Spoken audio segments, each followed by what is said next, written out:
So, ngayon ay ganun-ganun na lang. Ah, Proud talaga ako mga ka-farmers na naging isang ka-farmers dito sa probinsya ng Masbate. At willing ko rin na i-share sa inyo kahit paulit-ulit na lang yung mga ginagawa kong content about ito sa pagtanim po ng saging, talong, sitaw at iba pang mga pamamaraan kung paano tayo magkakaroon ng hanap buhay or magkakaroon tayo ng pera.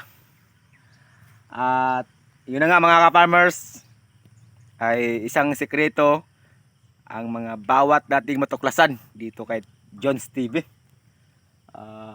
Sekreto to na i-share sa inyo. Sekreto ba yan? Bahala na mga farmers. Ang importante na ma-share ko sa inyo ang mga pamamaraan talaga na basic lang natin gawin. Kaya natin gawin sa mga free time natin. So, dito mga farmers, una natin i-share sa inyo yung pagtatanim po ng saging. So, ang saging mga farmers, sa totoo lang, ay napaka-basic itanim yan. Napaka-basic alagaan, hindi hazard or madali lang gawin.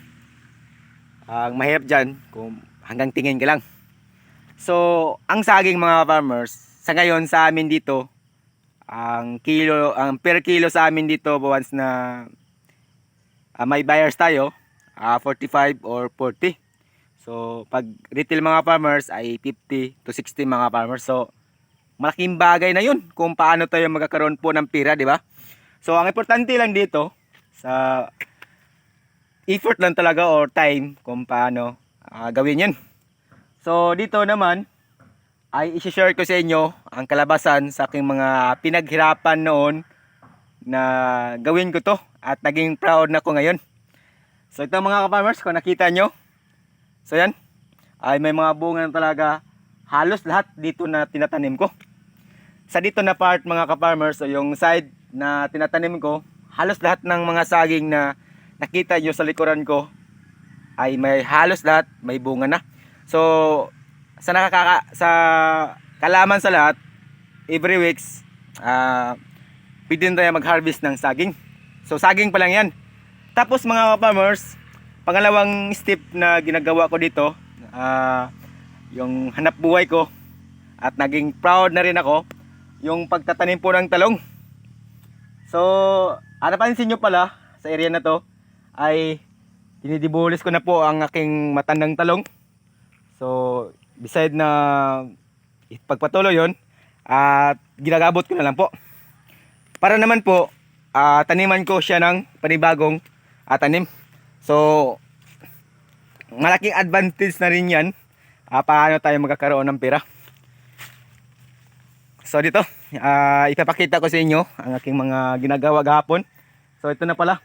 So binubukal ko naman ulit yung lupa nito mga farmers, at yun medyo madamo-damo na.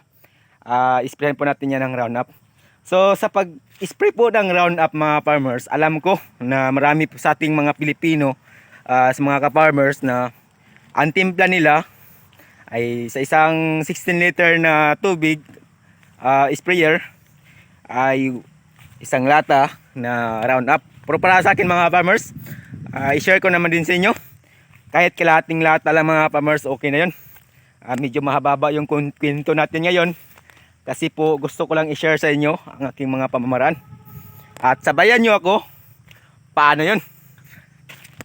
So ito sa dito na area mga farmers, kung napansin nyo talaga, yan o, di ba? Okay yun. Tapos dito sa ating mga tinatanim talong, dito sa area na to. So naka for harvest na tayo sa tinatanim kong talong mga farmers. At yan, nakikita nyo naman, ganun-ganun na lang. So dito mga farmers ay may ma-harvest na tayo sa Sabado mga farmers. So yun, naka-full harvest na tayo dito sa tinatanim na Calixto F1 mga farmers, you know.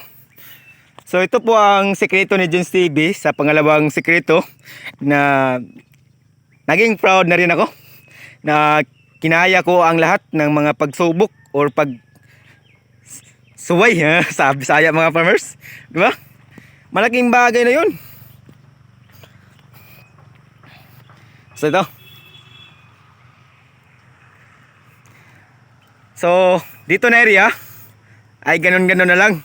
So napapansin nyo mga farmers, malaking tulong na to sa atin kung paano pangalagaan yung mga tinatanim ko dito mga farmers, you know. Ang laki talaga ng advantage mga farmers. Yan, saging yan. So yan, tinatanggal ko yung puso na yan para tuloy-tuloy yung paglaki sa bunga mga farmers.